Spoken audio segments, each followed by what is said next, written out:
देखो जी, ये तो विपक्ष हमेशा देखो, कुछ लोग अखिलेश को भी बुरा कहो सर, कुल मिलाकर कहानी तो ये सब उसको भी अच्छा नहीं कहते, ऊपर वाले को उसमें भी खामी काट दे कि जा बारिश कर दी, जा गर्मी कर दी। और ये तो भाई प्रकृति का माहौल है, जैसा चलता है ऐसे चलेगा।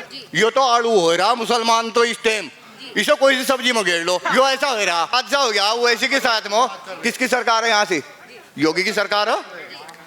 किसा कहोगे हम समाजवादी को दोष देंगे इसका?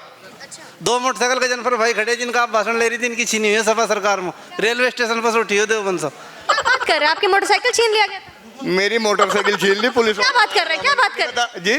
चलिए, यहाँ पे जब ठंड इतनी हो रही है और उत्तर प्रदेश में देवबंद से हम निकल रहे थे तो चौपाल सा दिखा हमें।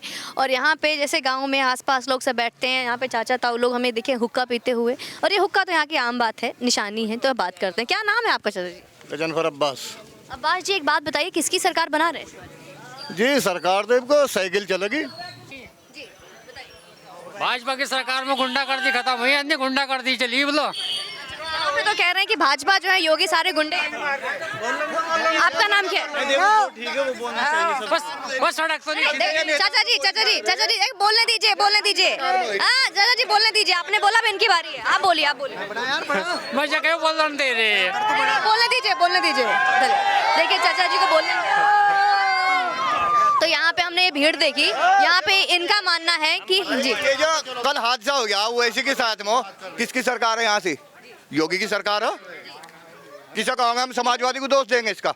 अब ये समाजवादी की सरकार में हो गया। अच्छा, एक बात बताइए, जो गोली चली और इसका जिम्मेदारी अगर आप योगी सरकार को देते हैं तो इससे पहले मुजफ्फरपुर में जो दंगे हुए या इतने बड़े जो दंगे हुए नगर में पकड़े गए, जिसमें सुना हम भी न्यूज सुन रहे, 2 आदमी पकड़े गए, वो बताओगे कि उन्होंने? अच्छा जी, सवाल मेरा ये है, जैसे अभी आपने कहा कि गोलीबारी हुई तो सरकार में हुई तो सरकार जिम्मेदार है, तो इस तरीके से मुजफ्फरनगर में जो दंगे हुए तो उसमें जो जिम्मेदारी है तो क्या समाजवादी पार्टी का जिम्मेदारी बनती है? जिम्मेदारी बनती, झगड़े रोकने की उनकी जिम्मेदारी। जो मौजूदा सत्ता में कोई भी हो और उसके टाइम में कोई झगड़ा हो तो वो जिम्मेदार है सरकार जो उस टाइम पर है, चाहे वो समाजवादी की हो चाहे वो भाजपा की हो, किसी की भी सरकार हो वही जिम्मेदार हो। ईमानदार जवाब दिया, बहुत ईमानदार। चलिए एक बात बताइए, बहुत ईमानदार जवाब दिया इन्होंने, बहुत ईमानदारी के साथ।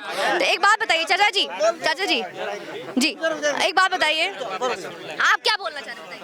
मैं तो कुछ नहीं बोलना चाह रहा, मैं तो ये बोलना चाह रहा कि देश में शांति रहनी चाहिए, सरकार किसी की भी हो। अभी शांति है और सबकी सुनो, नहीं शांति कहाँ, घरों में काट को भी मार रहे। वैसे इतनी बात है कि रोड नहीं सीतरा भी जाके किसी का ट्रैक्टर छीन लिया, किसी की जेब काट ली। मैडम हमारे इलाके में सबसे बड़ी परेशानी हो एजुकेशन की। जो लड़कियां हमारे यहाँ से 10, 15, 20 किलोमीटर पर, मतलब जिन्होंने इंटर कर लिया, जो बच्चे BA, BSc, BCom ये कर रहे, वे लड़कियां कहाँ जा?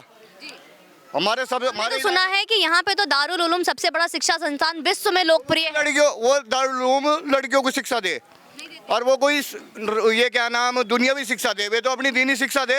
हम दुनियावी शिक्षा के लिए कहाँ जाए? हम किस तरीके की शिक्षा होती है, कुछ बताएंगे हमारे व्यूवर्स को? देखो जी, दारुल उलूम में तो होती है दीनी शिक्षा।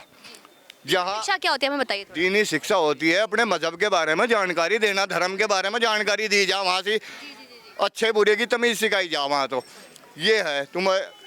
और रहेगी हमें जो दुनियादारी की शिक्षा चाहिए, जो हमारे बच्चे पढ़ लिख कर नौकरी आगे तलाश करेंगे, तो वो तो पॉलिटेक्निक कॉलेज कोई नहीं, यहाँ से कोई ऐसा मेडिकल का कोई सिस्टम नहीं है, कोई मतलब BA लेवल का कोई कॉलेज नहीं है। ये विकास का मुद्दा होना चाहिए चुनाव का मुद्दा, विकास का मुद्दा देखो अहम है जी, सबसे अहम मुद्दा हम तो विकास मानो। अगर विकास कोई पश्चिम उत्तर प्रदेश में एक सुरक्षा का भी बहुत बड़ा मुद्दा था, तो कितनी बहन बेटियां सुरक्षित कितनी है? जी बहन बेटियों सब चीज़ सुरक्षित हो। यहाँ सिर्फ एक स्कूल की 2 स्कूल की कमी जी। यहाँ कोई बड़ा पॉलिटेक्निक कॉलेज नहीं है, कोई स्कूल नहीं है जहाँ बच्चों को शिक्षा दी जा, कोई ऐसा स्कूल नहीं मैडम यहाँ पे। अब देखो रोटी भी आदमी कम बत्ती खा ले, लेकिन कोई स्कूल कोई कॉलेज ऐसा तो होना चाहिए जिसमें अपने बदलाव हुआ है। हाँ जी अपने बच्चों को पढ़ा ले। यहाँ सबसे बड़ी कमी जो हो, यहाँ इस काड़ी पार क्षेत्र में, देवबंद क्षेत्र में पूरे में बड़े बड़े जो इंग्लिश मीडियम खोल लो बैठे, बताओ गरीब आदमी उनकी फीस कैसे दे देगा? अच्छा एक बताइए, देवबंद में प्रधानमंत्री आवास योजना के तहत लोगों को घर वर कुछ मिला है? ना जी, यहाँ तो ऐसी कोई सुविधा नहीं है। जरूरत नहीं थी किसी को? नहीं, जरूरत तो है जी, यहाँ बहुत गरीब आवाम हो, गरीब है यहाँ, ऐसी बात नहीं, लेकिन अपनी जरूरत आदमी किसी भी तरीके से पूरी कर ले। लेकिन स्कूल। क्या नाम क्या आपका? मेरा नाम एहतसाम है जी। जी शाम जी, आपकी एक बात बहुत आगे तक पहुंचाई जाएगी कि यहाँ पे कि यहाँ से जी सपा सरकार में 6 किलोमीटर का टुकड़ा थीतकी से लेकर देवबंद तक 2 ट्रैक्टर ट्राली मारे छीने हुए। सांझ के टाइम ही बदमाश सड़क पर लेकर को हाल है खुलेआम। 2 मोटरसाइकिल के जनफर भाई खड़े जिनका आप भाषण ले रही थी, इनकी छीनी हुई है सपा सरकार में। रेलवे स्टेशन पर से उठी हो देवबंद सब। क्या बात कर रहे हैं? आपकी मोटरसाइकिल छीन लिया गया था? मेरी मोटरसाइकिल छीन ली पुलिस। क्या बात कर रहे हैं? क्या बात कर रहे हैं? जी 2 मोटरसाइकिल उठ रही मेरी तो। क्या करवाया आपने? जी हाँ, FIR करवा रखी, कापी भी दे रही, क्या करूँ, घड़ी दे रही मेरी, रजिस्ट्रेशन दोनों मोटरसाइकिल घर दे रहे। क्या क्या क्या बात? सपा सरकार में 2 ट्रैक्टर ट्राली 20 लाख रुपए के हमारे छीने जी, और रिपोर्ट भी पकड़ी नहीं। वे सब गुंडे सपा के। झूठ मत बोलिएगा, अब योगी सरकार आने के बाद कितनी बार चोरी हुई है? एक बार भी चोरी नहीं हो रही, निकल भी नहीं सकता रोड पे बदमाश। साइकिल तो चोरी हुई होगी। कुछ भी नहीं चोरी हो, डांती भी नहीं चोरी हो सकती। ये ईमानदारी की बात है। योगी सरकार में जैसे हम काश्तकार आदमी, हम किसी टाइम जंगल में चले जाओ, देवबंद से आ जाओ, हमें कोई परेशानी नहीं है। इस सरकार में चोर चुचक्के हमें कोई नहीं मिलते। ये तो ईमानदारी की बात है। लेकिन हमारी फसलों का सही दाम, हम MSP सही मिलो, जो खाद का कट्टा हमें 200। एक बात बताइए, मेरा बिजली का टोल हो जी, ये महंगा मेरा गड्ढे पे छपा हुआ नहीं है, मोटर बाहर रखा गड्ढे के। ठाक दिखाओ कोई योगी सरकार में।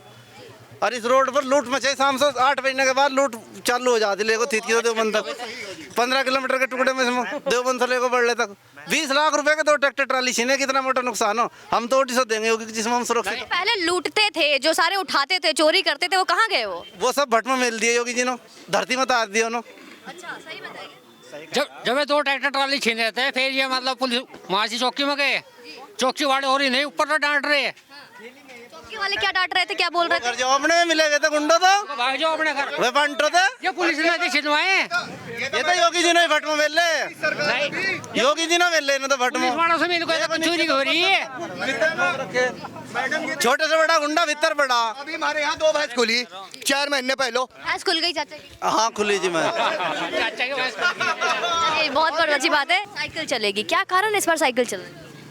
हिंदू मुस्लिम से परेशान है कि मंदिर मस्जिद हिंदू मुस्लिम, इसके अलावा जिन्ना पाकिस्तान, इसके अलावा और कोई जिक्र ही नहीं आ रहा। कोई विकास की बात नहीं करता, बच्चों की एजुकेशन की बात नहीं करता। कोई विकास किया हो तो वो बताओ कि भाई हमने यहाँ कोई कॉलेज बनवाया, कोई मेडिकल रिसर्च सेंटर बनवाया जिससे बच्चों को रोजगार मिलो। फैक्ट्री ये बेच रहे, हिंदुस्तान के उद्योग धंधे ये बेच रहे, बच्चों को रोजगार कहाँ से मिलेगा? जब ये सारे रोजगार बेच देंगे तो ये बच्चे जो हम पढ़ा रहे ये कहाँ जाएंगे, ये किसकी नौकरी करेंगे? यार हम भेजेंगे हम। अच्छा एक बात बताइए चाचा जी, आपने बताया तो यहाँ पे जो अभी गठबंधन हो रहा है, तो गठबंधन से कितना असर पड़ेगा? यहाँ गठबंधन से इतना असर पड़ेगा, काश्तकार की एक का कोट यहाँ गठबंधन पर जाएगी। अच्छा यहाँ पे गठबंधन का प्रत्याशी का नाम बताएंगे? यहाँ गठबंधन के प्रत्याशी का नाम है कार्तिक के राणा। सुना हमने कि कार्तिक जो समाजवादी के हैं, सुना है वो बड़ा शराबी हैं और बहुत अयाशी हैं, ऐसा कुछ है क्या? देखो जी, ये तो विपक्ष हमेशा, देखो कुछ लोग अखिलेश को भी बुरा कहो, सर कुल मिलाकर कहानी देखिए, सब उसको भी अच्छा नहीं कहते, ऊपर वाले को उसमें भी खामी काट दे कि जा बारिश कर दी, जा गर्मी कर दी। और ये तो भाई प्रकृति का माहौल है, जैसा चलता है ऐसे चलो। बात सच है कि जब से योगी आदित्यनाथ जो अपने आप को बोलते हैं मैं बहुत बड़ा हिंदू हूँ, तो आके बहुत हिंदू मुस्लिम का माहौल नहीं कर दिया उन्होंने? हाँ, ये तो कर ही रखा हिंदू मुस्लिम का माहौल। वो तो आपको दिख रहा, कैराने का एक हवा बना कर खड़ा कर दिया कि कैराने में इतने हिंदू पलायन करके जो गए अपने रोजगार की वजह से गए। अगर यहाँ से कोई आदमी छोड़ को जा रहा, ये मैं रात ही देख रहा था, मैं हिंदुओं के उन गांव में फिरा जाटों के, जहाँ मुसलमानों के घरों में आग दे दी, वहाँ एक बच्चा नहीं है। आज कोई मुसलमान का जिक्र तो नहीं करता कि भाई मुसलमान वहाँ से पलायन करके मुसलमान काट दिए, उन्हें भी मदद दे दो, कुछ उन्हें रोटी दे दो, उन्हें भी तो कुछ चाहता होगा। मुसलमान का तो कोई जिक्र नहीं करता हिंदू नेता। तो अभी जो एक बार फिर से जो यहाँ पे प्रत्याशी आए हैं, तो वो भी हिंदू हैं, वो भी ठाकुर है, कोई मुसलमान, जहाँ पे ये जगह है देवबंद, जहाँ पे 90,000 से ज्यादा मुसलमान हैं। 1,29,000 वोट है, 1,29,000 राइट, 1,29,000 मुस्लिमों की वोट है, 1,29,000 मुस्लिम की वोट है। तो जहाँ पे गठबंधन की सरकार बनी है, 1,29,000 मतदाता सिर्फ मुस्लिम है, तो मुसलमान को टिकट क्यों नहीं देता है गठबंधन? जी ये तो उनका अपना फैसला, जो टिकट बांट रहे, ये हमारे या आपके कहने से वहाँ टिकट मिलता नहीं। वे तो फिर भी जैसी एक जनता का एक मत होगा ना कि जनता जो सोचता है कि जहाँ पे 1,29,000 जहाँ पे मुसलमान है तो जनता एक बार फिर से क्यों नहीं मुस्लिम को ये मुस्लिम सोसाइटी की कमी, जो इन्हों एक जगह वोट नहीं मिलती, इन्हों वो क्या नाम टिकट नहीं मिलता। ये अगर यहाँ से 50 घर हो, 10 कहीं जाएंगे, 20 कहीं जाएंगे, तो इनका वोट ज़्यादातर डिवाइडेशन हो। ये तो आड़ू हो रहा मुसलमान तो इस टाइम, इसे कोई सी सब्जी में घेर लो, जो ऐसा हो रहा मुसलमान आड़ू बढ़ गया। मैंने अच्छा ये बात सुनने में मिली। ईमानदारी की अगर बात कहूँ तो लोगों को वोट देना चाहिए ओवैसी को, जिससे एक मुस्लिम का जनाधार बनो। अगर हमारी सब हम पढ़े हार जा, हमारी 1.25 लाख वोट एक जगह जागी, तो कल को दूसरे नेताओं को ये दिखा था मुस्लिमों में भी एकता हुई, लेकिन कोई मुस्लिम इस चीज के लिए सोचता ही मुस्लिम एकता की बात करने वाला अगर कोई इकलौता नेता है तो ओवैसी दिखते हैं। नहीं। इसके अगर हम बात करें गठबंधन की या बात करें हम अखिलेश यादव जी की, तो पिछले बारों के चुनाव में जी हमने जी हमने भाजपा हो या समाज चाचा जी अच्छा सुनिए, सवाल तो सुन लीजिए। जैसे आपने बहुत अच्छी बात की, ओवैसी जी जो हमेशा मुसलमानों को एक करने की बात करते हैं, ठीक, लेकिन एक बार वहीं पे इस बार जैसे हर बार जब चुनाव होते थे तो कभी इफ्तारी पार्टी किया जाता था, कभी नमाज पढ़ने आते थे अखिलेश यादव जी, कभी सफेद टोपी पहन लेते थे। इस बार वो भी मंदिर जा रहे हैं, उनको भी कृष्ण भगवान के सपने आ रहे हैं, लेकिन ऐसा ओवैसी नहीं कर रहे कुछ भी। लेकिन मैं जहाँ तक मेरी अकल काम कर रही है, एक कम्युनिटी को कोई भी आदमी साथ लेकर सक्सेसफुल नहीं हो सकता। वो तो देखो जी, सभी कम्युनिटियों को साथ लगाया जा, जब ही उसे ऊपर गद्दी मिलो। और अगर वो किसी एक कम्युनिटी को ही साथ लेकर चलो, हिंदू यहाँ 80% हो, देखो हिंदू तो अपना बना लेंगे नेता, मुसलमान किसा बनाओगे? हिंदुओं भी तो हिंदू जितने भी हैं वो भी तो जाति में बटे हुए हैं। जैसे बोला जाता है कि मुसलमानों को चुनाव में तेजपत्ता की तरह इस्तेमाल किया जाता है कि घुमाते हैं, और जैसे इलेक्शन खत्म होता है, चुनाव खत्म होता है, वो तेजपत्ता में जैसे सब्जी को निकालते हैं वैसे उनको निकाल के फेंक दिया जाता है। तो ऐसा बोलते हैं विपक्षी, कैसा कहते हैं? नहीं, ये बात तो सही है कि गरीब आदमी का तो कहीं भी कुछ नहीं है, हम तो वोट देने के, उसके बाद तो हमारी कोई सुनने वाला ही नहीं है, उसके बाद हमारी कोई सुनता ही नहीं है। पुलिस वाला वो 2 लठ मारा, हमारी बात भी नहीं सुनता। अगर इलेक्शन हो जाएंगे, कोई मुख्यमंत्री यहाँ चुना जाएगा, वो किसी भी पार्टी का चुना जाओ। अगर क्या लगता है ओवैसी साहब की सरकार बनेगी तो क्या वो सुनेंगे मुसलमानों की? देखो, अगर की बात हो रही, यहाँ बनने की बात नहीं हो रही है कि हमने बना ही दिया किसी को। देखो ऐसी बात है जी, अगर क्या नाम ओवैसी का यहाँ जनाधार बढ़ेगा, मुस्लिम की बात जरूर सुनी जाएगी। अगर बढ़ेगा उसका जनाधार होगा, और अगर उनका जनाधार नहीं होगा फिर कौन सुन लेगा हमारी? तो उनका जनाधार बनना या नहीं बनना ये किसके ऊपर निर्भर करता है? ये तो मुस्लिमों के जो बड़े बड़े नेता हो, यहाँ से हमारे जिले में नेता हो जो अच्छे, हर जिले का 1-2 नेता उसे जरूर चाह रहा, अगर उसके साथ वो नहीं लगता तो उसका कोई जनाधार नहीं होने का यहाँ से। अभी उनके ऊपर हमला हुआ है, गाजियाबाद में गोली चली है, तो क्या लगता है गोली चलाने वाला कौन है और क्या साजिश होगी इसके पीछे? ये हम क्या कह सको जी, ये गोली कितने चलाई थी इस बारे में हमें क्या पता। किसकी गुंडागर्दी चल रही है बताइए? सबको पता है इसकी चली गुंडागर्दी। नहीं तो एक से बात आई, गुंडागर्दी से आता है, अभी रफीक जी कैराना से बोलते हैं कि हिंदू गुंडे हैं, हिंदू सारे गुंडागर्दी करते हैं। गुंडागर्दी हिंदू मुस्लिम कोई नहीं, जो गुंडा हो तो गुंडा ही हो, कोई भी हो सको गुंडा, चाहे मुस्लिम हो या वो भी हो। चलिए पीछे होइए थोड़ा सा। तो अभी आपने देखा कि ये कितनी उम्मीदों की कितनी सारी चीज़ें हमने सुनने को मिली, किस तरीके से क्या क्या अंतर आया है। तो चैनल पे यूं ही बने रहिए और आगे और भी हम देवबंद में और आगे जाते हैं और सुनते रहते हैं। बहुत बहुत धन्यवाद। जय हिंद, वंदे मातरम।